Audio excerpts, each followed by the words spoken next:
રાજકોટ આરટીઓની સરાહનીય કામગીરી, two wheeler સવારોને guard અપાયા। રાજકોટ શહેરના આરટીઓ વિભાગે ટુ વ્હીલર સવારોને ધારદાર પતંગની દોરીથી બચાવવા માટે સરાહનીય પગલાં લીધા છે। ઉત્તરાયણ પર્વના સમયે બાઇક સવારોને પતંગની દોરીથી અકસ્માત ન બને તે માટે આ પગલાં લીધા છે। 14 ફેબ્રુઆરી સુધી આ પ્રકારની કાર્યવાહી આરટીઓ દ્વારા કરવામાં આવી રહી છે। આ દરમિયાન 2 ચક્ર વાહન ચલાવતા લોકોને નિઃશુલ્ક ગાર્ડ અપાવવાની વ્યવસ્થા કરવામાં આવી છે। આ ગાર્ડ બનાવવાથી પતંગની દોરીથી ગળા કપાવાના જોખમમાં ઘટાડો થશે અને લોકોને સુરક્ષા મળશે।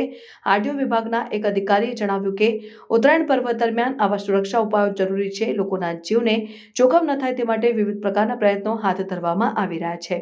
આ અંતર્ગત રાજકોટ શહેરમાં વિવિધ સ્થળોએ આ ગાર્ડ મૂકવાના કેમ્પો યોજવામાં આવી રહ્યા છે।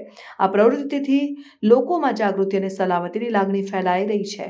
હજી જરૂર ચોક્કસ એ બાબતે આપને જણાવી દઉં કે મકર સંક્રાંતિનો તહેવાર 14 જાન્યુઆરીના રોજ આવી રહ્યો છે અને બધા જ લોકો એને ઉત્સાહભેર મનાવતા હોય છે, પરંતુ આપણે ઘણીવાર સાંભળ્યું છે લોકો ચાઇનીઝ દોરાનો પણ ઉપયોગ કરતા હોય છે અને જેના કારણે વાહન ચાલકો કે ટુ વ્હીલર પર જે કોઈ વ્યક્તિ જતા હોય કે રાહદારી હોય એના ગળાની અંદર એ દોરો ફસાય છે અને એક એવા મોટા અકસ્માતનો બનાવ બનતો હોય છે કે જેની અંદર લોકોના મૃત્યુ પણ થતા હોય છે।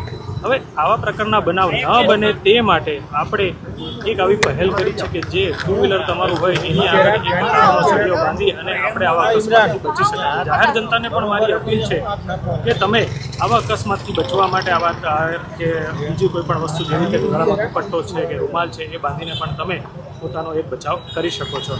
અને બીજી જે મકર સંક્રાંતિ મનાવતી પબ્લિક જે છે, આપણા જે મિત્રો છે, બધાને એક વિનંતી છે કે જ્યારે પણ તમે પોતાનો ઉત્સાહ મનાવી રહ્યા છો ત્યારે ચાઇનીઝ દોરાનો ઉપયોગ ટાળીશું।